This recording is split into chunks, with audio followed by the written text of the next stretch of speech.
guys, so today is going to be a very special video. It's going to be kind of unique, kind of putting together a couple of things that I've done separately in the past, and it's going to be a dedication video. So a bunch of things all rolled into one, literally and figuratively, I guess. So first of all, happy birthday to Louis Delgado, who is a friend of mine that I'm sure you guys have heard me talk about on this channel. He is a certified addiction specialist. He, I believe, has 30 or 31 years sober today, and it also happens to be his birthday. So happy birthday, Louis. And this video is going to be about addiction in the world of the physically disabled. And for those of you new to my channel, I'm in a wheelchair. I have been since birth, and I'm actually shocked, given my history in, addiction and family and friends, that I haven't looked into this before. So I am now. So I did look this up because I didn't know offhand. It was something that sparked my interest because I wanted to do a video like this, and some things were expected, other things weren't. So I wrote a few things down, and here we go. I will also put the websites that I found all this information on in the description, so that you guys can go and see for yourselves. 50% of paraplegics are addicted. Spina bifida, which is what I have, and I actually didn't have to go searching for this. This was right on the website, so it's pretty big if it was specified. People with spina bifida are less likely to use substances, but more prone to mental illness. Nearly half of the people reported minor or major depressed symptoms, and are more likely to use alcohol. Depression and anxiety are more likely for people with multiple sclerosis. People with disabilities are more likely to suffer from addiction and less likely to be treated for it. People with addiction are more likely to become disabled versus those already addicted who are disabled. People with disabilities, this is shocking, experience addiction at 2 to 4 times the rate of the general population.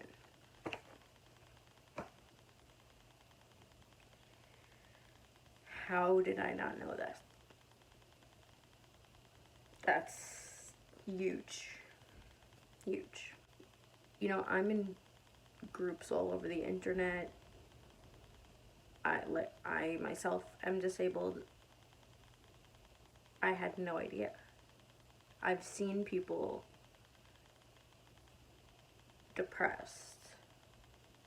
I've seen people with extreme anxiety. We've all gone through it. I've gone through it. And we all have lives separate from our disabilities where we've gone through things. But to know that it's that big of an issue for people is shocking. And it makes me even more motivated to do what I have been doing, to do different things and branch out in different ways now.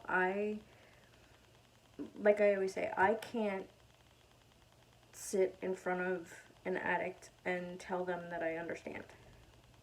I could never do that with my brother. They would just tell me to go screw myself. But I can help in prevention. I can help by listening. I can help by sharing my story and what I do to get through life's circumstances as a disabled person, and just as a person in general who has had life happen. Prevention is where my heart is, because naturally in conversations, that's where I'll go. If people tell me, even if it's like just that they're sick with just an illness, I'll always go for the natural remedies. If people tell me they're depressed or anxious, I'll always go for the natural remedies and the holistic approaches. And generally they work for me. Sometimes it's harder than others. I'm not perfect, never claimed to be. I don't have it all together. Never claimed that either. But I know what works, not to sound corny, if I work it. You know, in a sense, we're all, I don't want to say we're all addicts, because we're not. I can't put everybody under that umbrella, but we all have our obstacles to overcome. And we all have what I think is the main goal, which is coping skills and coping mechanisms. We all have them. It's just a matter of finding the ones that work for us and the healthiest ways. And that's what I do naturally with my life. Like, even unsolicited sometimes, I'll just, if somebody's venting either to me or around me, I'll jump in and be like, hey, this is what works for me. And we all have different passions, we all have different likes and dislikes, so it's gonna vary. What works for me won't work for you, possibly. But the short list, what works for me: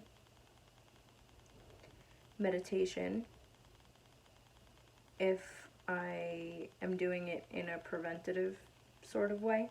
If I'm already worked up about something, working out works. Yoga works. Something physical to get me amped up in a good way. Listening to music. Just, you know, letting off that steam in a good way. That works for me. Eating balanced, I find, because if I'm in a phase where I'm eating so healthy, I kind of feel like it's a little bit forced. So I like to just balance it out.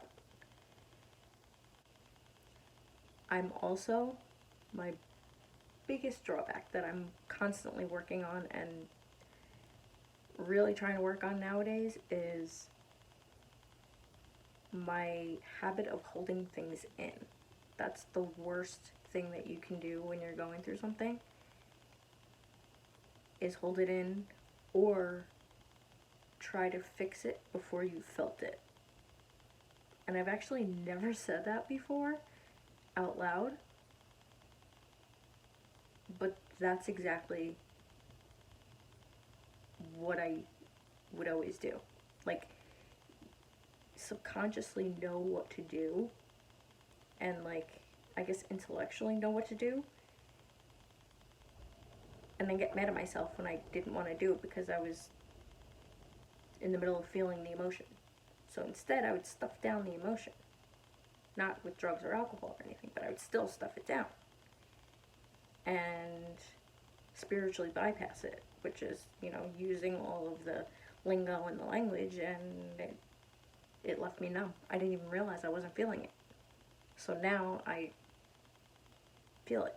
You know, you have to, even if it's not like a set in your head, okay, I'm gonna feel this now, because that doesn't work. I've tried that. That's how I started to try to feel things. That doesn't work that way. But immediately, when something happens, connecting to it. And not, like, even if you don't have a meltdown or scream or cry about whatever it is, don't automatically go to what you would go to distract yourself. That's what I'm still learning to do through different things in life. And of course, one of the most important aspects of any journey in life is the whole point of this video, is to have a support system. Even if you don't talk to them as often as you would like or they would like, knowing that they're there, knowing that you can reach out, and helping somebody else, even in the midst of whatever you're going through, paying it forward is extremely important. And that is something that Louis has done in spades and taught so many of us. So happy birthday, Louis. Thank you for the inspiration for this video and for the doors that it will open in my life and hopefully many others by sharing this information. And I will get my butt down to Florida this year again, and we will meet finally.